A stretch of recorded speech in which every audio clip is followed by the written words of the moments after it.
तो नमस्कार साथियों, मेरा नाम है निकेश भाई। एक बार फिर स्वागत है अपने यूट्यूब चैनल निकेश का सिस्टम में। तो आज अपन लोग भारतीय संविधान का अनुच्छेद 19 पढ़ेंगे। उसमें देखेंगे उसमें किस मौलिक अधिकार का वर्णन दिया गया है। तो आइए बिना किसी देरी के वीडियो को शुरू करते हैं, देखते हैं भारतीय संविधान का अनुच्छेद 19। तो दोस्तों, ये है भारतीय संविधान का अनुच्छेद 19, जिसका टॉपिक है वाक स्वतंत्र आदि विषय कुछ अधिकारों का संरक्षण। तो सबसे पहले अपन लोग शॉर्ट में देखेंगे कि कौन से 6 अधिकार है जिनकी आप लोगों को स्वतंत्रता है और हम लोगों को सबको स्वतंत्रता है। फिर इनको विस्तार में पढ़ेंगे कि ये क्या है, जिसमें अनुच्छेद 19 का क्लॉज 1 का सब सेक्शन 1 है वाक एवं अभिव्यक्ति की स्वतंत्रता। सब सेक्शन दूसरा है सभा एवं सम्मेलन की स्वतंत्रता। तीसरा सब सेक्शन है संघ या संगठन बनाने की स्वतंत्रता। चौथा सब सेक्शन है भारत के राज्य क्षेत्र में सर्वत्र आबाद संचार। पाँचवा सब सेक्शन है भारत के राज्य क्षेत्र में किसी भाग में निवास और बस जाने का अधिकार। सब सेक्शन 6 है जो कि संपत्ति का अधिकार था, अब ये हटा दिया गया है। ये अब सब सेक्शन 6 है जो संपत्ति का अधिकार था, अब इसको यहाँ से हटा दिया गया है, उसको एक कानूनी अधिकार बना दिया गया है। और सब सेक्शन 7 है जीविकोपार्जन हेतु कोई भी वृत्ति या पेशा का अधिकार।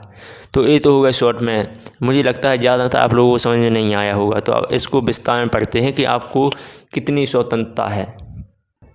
यहाँ पर पहला सब सेक्शन है वाक एवं अभिव्यक्ति की स्वतंत्रता, यानी कि आपको बोलने की स्वतंत्रता है। आप बोल सकते हो, अपने विचार व्यक्त कर सकते हो, चाहे आप बोलने के माध्यम से, यानी आप किसी को लिख कर बताना है, नाच के बताना है या बोल के बताना है, ये सब स्वतंत्रता आपके पास है।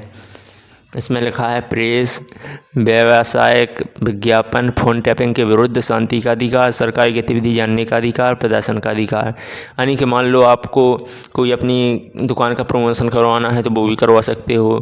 शांति का अधिकार, यानी कि आपका मन बोल रहा है कि हम किसी से बात नहीं करेंगे, हम केवल शांत रहेंगे, तो आपको वो अधिकार भी है। सरकारी गतिविधि जानने का अधिकार, यानी कि सरकार क्या कार्य कर रही है, कहाँ पर कितना पैसा खर्च कर रही है, ये सब जानने का आपको अधिकार है। जैसे मान लो गांव में कोई सड़क बन रही है तो आप उसको सरपंच से पूछ सकते हो कि इस सड़क में कितना खर्चा आ रहा है, क्या इसमें सामान लग रहा है। प्रदर्शन का अधिकार, या आप धरना भी दे सकते हो, पर धरना शांतिपूर्ण होना चाहिए। ऐसा ना हो कि आपके धरने से किसी दूसरे को परेशानी हो, तो वहाँ पर आपके ऊपर कार्रवाई हो सकती है। और आपको बोलने की स्वतंत्रता सीमित है। जैसे कहाँ कहाँ आपको बोलने की स्वतंत्रता नहीं है, वो आर्टिकल 19 के दूसरे क्लॉज में लिखा है। यहाँ पर लिखा है भारत की प्रभुता, और यहाँ पर लिखा है भारत की प्रभुता और अखंडता, राज्य की सुरक्षा, विदेशी राज्यों के साथ मैत्रीपूर्ण संबंधों, लोक व्यवस्था, शिष्टाचार व सदाचार के हितों में अथवा न्यायालय अवमान, मानहानि या अपराध उद्दीपन के संबंध में युक्त निर्बंधन जहाँ तक कोई विद्यमान विधि अधिरूपित करती है। यानी कि आप ऐसा नहीं कि आपको बोलने का अधिकार है तो आप भारत की प्रभुता और अखंडता पर सवाल उठाओ, और ऐसा नहीं है कि आप राज्य की सुरक्षा, यानी कि जो भारत देश की सुरक्षा है उसकी कुछ सीक्रेट फाइल वगैरह होती हैं, वो आप पाकिस्तान के सामने बोल के सुना दो कि मुझे तो बोलने का अधिकार है, मैं तो कुछ भी कर सकता हूँ। तो ऐसा नहीं होगा, तो फिर आप देशद्रोही हो जाओगे। विदेशी राज्यों के साथ मैत्रीपूर्ण संबंधों, यानी कि ऐसा नहीं है कि कोई दूसरा देश है तो उसके साथ आप अपन लोग गलत करेंगे, उनके साथ दोस्ती वाला व्यवहार करना है। ऐसा नहीं कि वो अपने देश में घूमने आए हैं तो आप उनके ऊपर कीचड़ उछालो, तो ऐसा कुछ नहीं करना है। शिष्टाचार या सदाचार के हितों में, यानी कि आपको सबसे शिष्टाचार का व्यवहार रखना है, किसी से दुश्मनी नहीं लेना है। न्यायालय अवमान, यानी कि जो न्यायालय होता है वहाँ पर जज बैठते हैं, तो अगर वहाँ पर कोई काम चल रहा है तो ऐसा नहीं है आप बोलने लगो बीच में, तो वहाँ पर आपको जज की बात भी माननी पड़ेगी। तो इन सब के ऊपर आप क्वेश्चन मार्क नहीं लगा सकते हो, इन सब के ऊपर आप बोल नहीं सकते हो उतना। ऐसा नहीं है कि आप अपनी भारत की कोई सीक्रेट फाइल वगैरह है वो पढ़ के सुनाओ दूसरे देश को, तो अगले दिन वो अपने देश में हमला कर दें, तो ये अधिकार थोड़ी है। आपको बोलने की आज़ादी है, लेकिन सीमित आज़ादी है। और आगे लिखा है वहाँ तक उसके प्रदर्शन पर प्रभाव नहीं डालेगी या वैसे निबंधन अधिरूपित करने वाली कोई विधि बनाने से राज्य को निवारित नहीं करेगी। ऐसा है कि अगर आप मान लो कि भारत के अखंडता पर सवाल उठाने लग गए, भारत की सुरक्षा पर सवाल उठाने लग गए, तो वहाँ पर कोई भी कानून बनाएगी संसद, तो उसको राज्य रोकेगा नहीं, वो कहेगी बनाओ कानून, जो कानून बनाना है बनाओ इसके ऊपर। दूसरा सब सेक्शन है सभा एवं सम्मेलन की स्वतंत्रता, यानी कि आप कोई सभा कर सकते हो, कोई सम्मेलन कर सकते हो। जैसा आप लोगों ने बहुत देखा होगा आप लोगों ने कोई पंचायत होने लगती है, किसी गांव शहर में कोई रैली निकाली जाती है, तो आपको कैसे सभा सम्मेलन करने का अधिकार है? शांतिपूर्वक एवं बिना हथियार के कोई भी सभा सम्मेलन करने का अधिकार है। यानी कि जो सभा करोगे आपको शांतिपूर्वक होनी चाहिए और बिना हथियार के होनी चाहिए। ऐसा नहीं है कि आप कोई सभा कर रहे हो, वहाँ पर बंदूक लेके चले गए या फिर कट्टा लेके चले गए और लोगों को धमकाने लगे, तो ये अधिकार नहीं है। और दूसरा है जुलूस निकालने का अधिकार।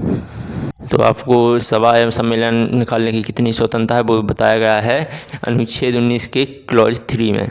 यहाँ पर लिखा है उक्त खंड के उपखंड खा की कोई बात उक्त उपखंड द्वारा दिए गए अधिकार के प्रयोग पर भारत की प्रभुता और अखंडता लोक व्यवस्था के हितों में युक्तियुक्त निबंधन जहाँ तक कोई विद्यमान विधि अधिरूपित करती है वहाँ तक उसके प्रवर्तन पर प्रभाव नहीं डालेगी या वैसे निबंधन अधिरूपित करने वाली कोई विधि बनाने से राज्य को निवारित नहीं करेगी। तो इसका सीधा सा मतलब यह है कि आप शांतिपूर्वक कोई सभा नहीं कर रहे हो, वहाँ पर आप लोगों को भड़का रहे हो किसी के खिलाफ, तो यहाँ पर कोई भी अगर कानून बनाएगी संसद तो उसको राज्य मना नहीं करेगा। वो कहेगा इसके ऊपर कानून बनाओ, तुम इसको सजा दे दो।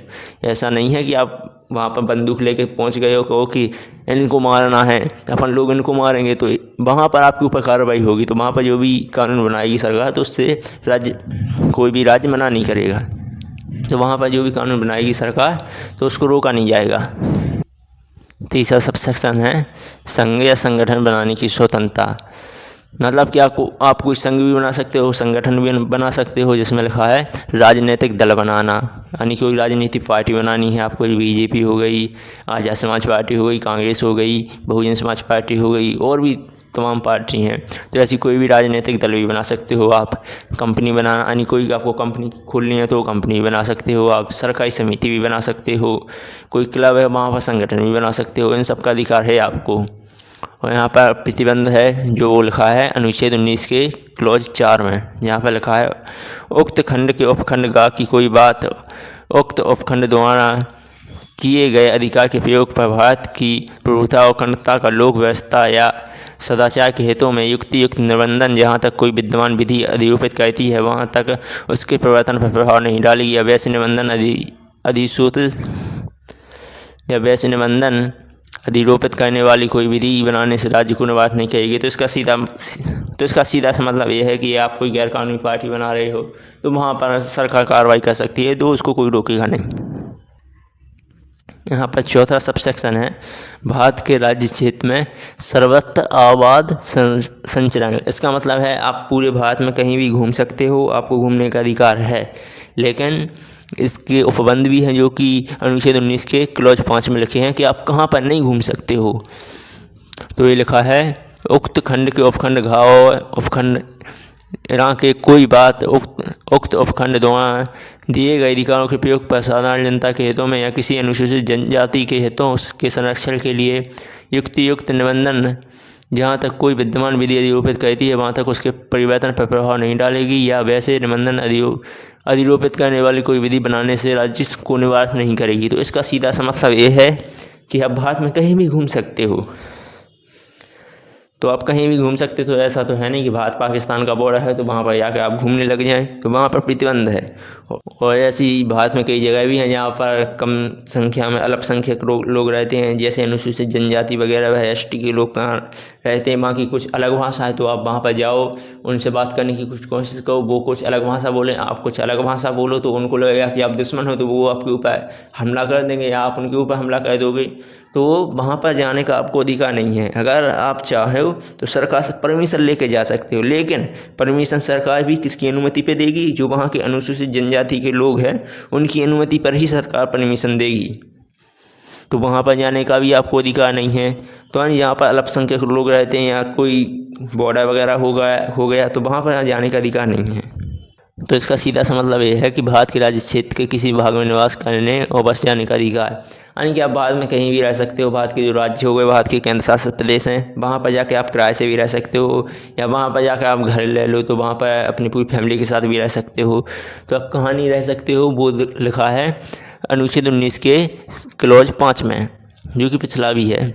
उक्त खंड के उपखंड घ की कोई बात उक्त उपखंड द्वारा दिए गए अधिकारों के प्रयोग पर साधारण जनता के हितों में या किसी अनुसूचित जनजाति के हितों के संरक्षण के लिए युक्त निबंधन जहाँ तक कोई विद्यमान विधि अधिरूपित करती है वहाँ तक उसके परिवर्तन पर प्रभाव नहीं डालेगी, या वैसे निबंधन अधिरूपित करने वाली कोई विधि बनाने से राज्य को निवारित नहीं करेगी।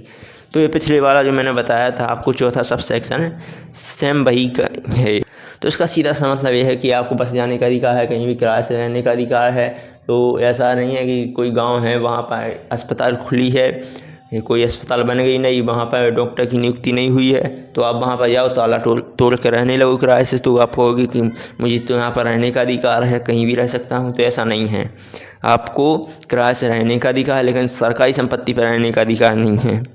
और ऐसा नहीं है कि आप कहीं अनुसूचित जनजाति का मतलब है आप कोई जंगल में जाओ, वहाँ के पूरे पेड़ काट दो और वहाँ पर आप घर बना कर रहने लगो, कहो कि मुझे तो बस जाने का भी अधिकार है। तो ऐसा नहीं है, आपको शांतिपूर्वक जहाँ पर अनुमति दी गई है सरकार द्वारा वहीं जगह पर आप रह सकते हो किराए से भी, और वहाँ पर घर भी बना सकते हो। ऐसा नहीं है कि आपके रहने से, आपके वहाँ पर घर बनाने से किसी दूसरी को प्रेरणा होती है तो वहाँ पर फिर आपको दोषी ठहराया जाएगा। तो यहाँ पर छठवां सब सेक्शन था जो संपत्ति का अधिकार, वो हटा दिया गया है। यानी आपको अब संपत्ति के अधिकार की स्वतंत्रता नहीं है। पहले आपको संपत्ति के अधिकार की स्वतंत्रता थी लेकिन अब वो हटा दिया गया है। और ये कहाँ रखा गया है, ये हटा दिया गया है। और अब ये भाग 12 में आर्टिकल 301 कानूनी अधिकार है। यानी पहले जो ये संपत्ति का अधिकार था वो एक मौलिक अधिकार था, वो आपको संपत्ति का संरक्षण करने की स्वतंत्रता थी, लेकिन अब इस अधिकार को हटा दिया गया है और भाग 12 के आर्टिकल 301 में एक कानूनी अधिकार के तौर पर रखा गया है। और यहाँ पर अगला 7वां जो सब सेक्शन है जिसकी आपको आज़ादी है वो है जीविका पार्जन हेतु कोई भी व्यक्ति पेशा का अधिकार। यानी कि आप अपने पेट पालने के लिए कोई भी काम कर सकते हो, जैसे मजदूरी कर सकते हो, खेती किसानी कर सकते हो, लेकिन आप क्या नहीं कर सकते हो वो लिखा है, इसके उपबंध है जो आर्टिकल 19 के 6 में दिए गए हैं। जहाँ पर बहुत बड़ा लिखा है तो वो पढ़ने का कोई मतलब नहीं है, क्योंकि संविधान की भाषा में लिखा है तो आप लोगों को समझ में आएगा नहीं, वो 2 पेज का है। तो उसका सीधा सा मतलब ये है कि आप कोई गैर कानूनी काम करके अपने घर वालों को नहीं पाल सकते हो। यानी आप कोई गैर कानूनी काम करके अपना घर चलाओगे तो आपके ऊपर कार्रवाई होगी। जैसे मान लो कि आपने किसी का मर्डर कर दिया, किसी दूसरे ने आपको पैसे दिए थे तो आपके ऊपर कार्रवाई होगी, आपको जेल जाना पड़ेगा, हो सकता है फांसी मिल जाए। या फिर आपने किसी के यहाँ पर चोरी की तो वो भी अधिकार नहीं है आपको। आप शांतिपूर्वक अपना काम करो जिससे कि दूसरे को ठेस ना पहुँचे, दूसरे को कोई पीड़ा ना हो। ऐसा काम करोगे तो आपको सब, कोई भी हो, चाहे बिजनेस करो या मजदूरी करो या नौकरी करो, कोई भी काम करो, उन सबका अधिकार है आपके पास। जैसे मैं वीडियो बना रहा हूँ तो मेरे पास ये अधिकार है। तो दोस्तों आपको समझ में आ गया होगा भारतीय संविधान का अनुच्छेद 19। ऐसे ही मजेदार तरीके से भारतीय संविधान को जानने और भारतीय संविधान को पढ़ने के लिए बने रहिए हमारे साथ अपने यूट्यूब चैनल यानी कि सूर्यगार सिस्टम में। तो कल शाम 6 बजे मिलते हैं भारतीय संविधान का अनुच्छेद 20 के साथ।